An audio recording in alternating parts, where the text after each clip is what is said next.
So the next type of lens is called wide angle. So for a wide angle lens, let me just draw this camera really quick.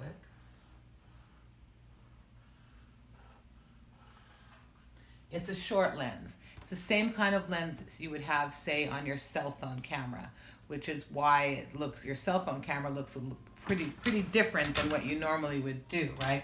So the wide angle lens is commonly about 25 millimeters in length. That's the most common, but it could be anywhere from 17 millimeters, right, to 28 millimeters.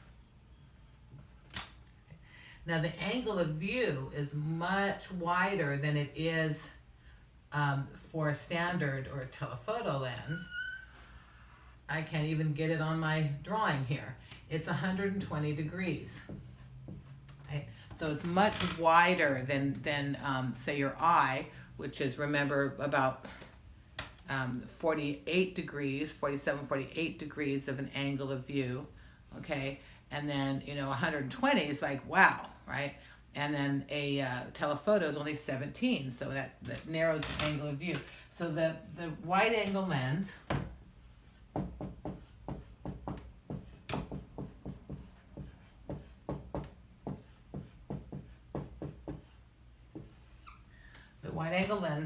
has some certain attributes. One, it has a very narrow depth of field, a shallow or narrow depth of field.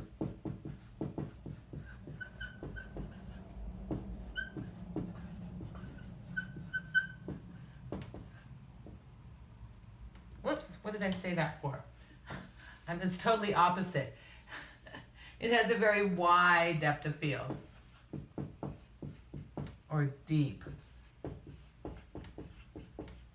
I'm getting lecture crazy here. Too many short lectures and I'm getting them mixed up. So a very wide or deep depth of field. So you guys, I just made a mistake. I was looking at my notes for the telephoto lens. So this is wide or deep depth of field. It's very short. And it shows more than the eye can see.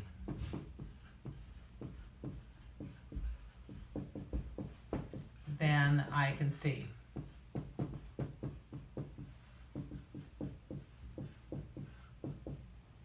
Okay. So like I said, this is the kind of lens you have on your cell phone, and that's why often we take photographs with our cell phone and we're like, it doesn't look anything like what I actually saw, so we're disappointed, okay? And then the final type of lens is called a zoom lens.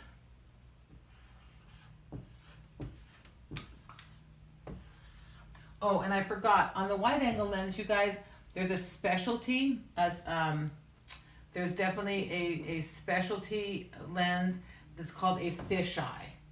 Let me just put it here.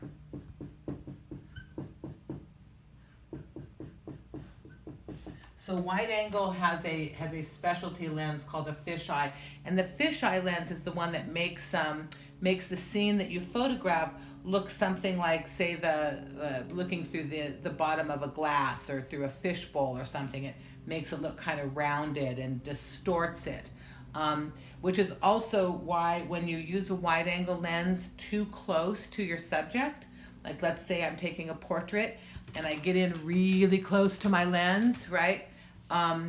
Or I get close to my subject, you'll notice there's a lot of distortion. It starts to look kind of fish-eyed, and that's because wide-angle lenses are not good for close-up work. So they're not good. Let me just put that in there. Not good for close-up work.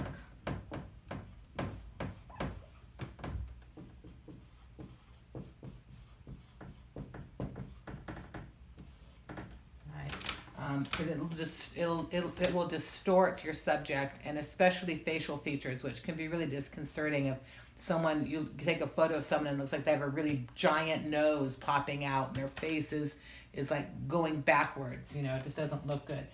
We're kind of used to seeing it because everyone takes selfies all the time, and that's actually, even the length of your arm is actually too close for a wide angle lens. Okay, that's why we're seeing those kind of results. So a zoom lens right, is usually about a standard size lens that can zoom out, so it can get large, it can grow, it can get larger, right? So it's basically a cross between a standard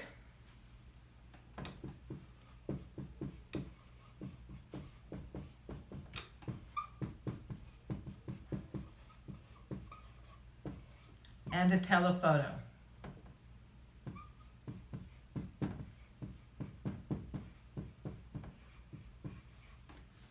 Right? So it's where the lens can grow. And there's lots of variations on these. I mean, you can name a million different combinations, but generally they're usually about 60 millimeters up to 150. So that would be a pretty common zoom, going from like a 60 millimeter up to 150 millimeters, which allows you to zoom in and kind of make a telephoto lens out of your lens. A macro lens, you guys, that's made for close-ups would be the specialty lens. So the specialty lens for a zoom would be macro. A macro lens, and that's made for extreme close-ups, not like a telephoto that's made to look at stuff really far away. A macro lens is made specifically to look at things close up. Okay, so you're looking at there would be extreme close-ups you use macro lens for, such as, you know, taking a picture of a bug or the inside of a flower, that kind of a thing, or maybe your stamp collection. Okay, so so really quickly, when we're talking about zoom, I want to tell you that the zoom on your camera can make a big difference. And when you're shopping for cameras, you want to make sure if there's a zoom feature, right? If there's a zoom feature on your camera, you want to make sure it's an optical zoom. And I'm actually going to write that in a different color because I think this is so important. Make sure it's an optical zoom as opposed to a digital zoom. So the digital zoom, right? The digital zoom is what we have on our cell phones. It doesn't actually make the lens longer. An optical zoom, right? Whoops. Put a T in there. An optical zoom actually means the lens grows. So the lens gets longer. So an optical zoom, when you put it on, your lens on your camera will go, right? It'll move, get longer. That's the kind you want. Make sure if you're buying a camera, it has optical zoom on it, okay?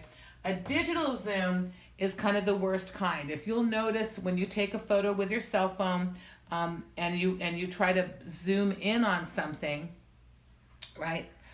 You'll notice that the image is very pixelated, right? It destroys the image quality because the sensor's tiny, right? It's a little tiny sensor. So when you're trying to make it bigger, there's not much to make bigger. Do you understand what I'm saying? So you want a lens that actually grows longer. You want that optical zoom. The digital zoom is a waste of space. You have that on your cell phone. You can use it on there if you want, but I recommend rather the only thing you have the digital zoom is take your photo normally and then go into your computer and crop it into the close-up that you'd like to see. You'll have a better quality image that way, okay? And that's the lecture on different kinds of lenses. Thank you.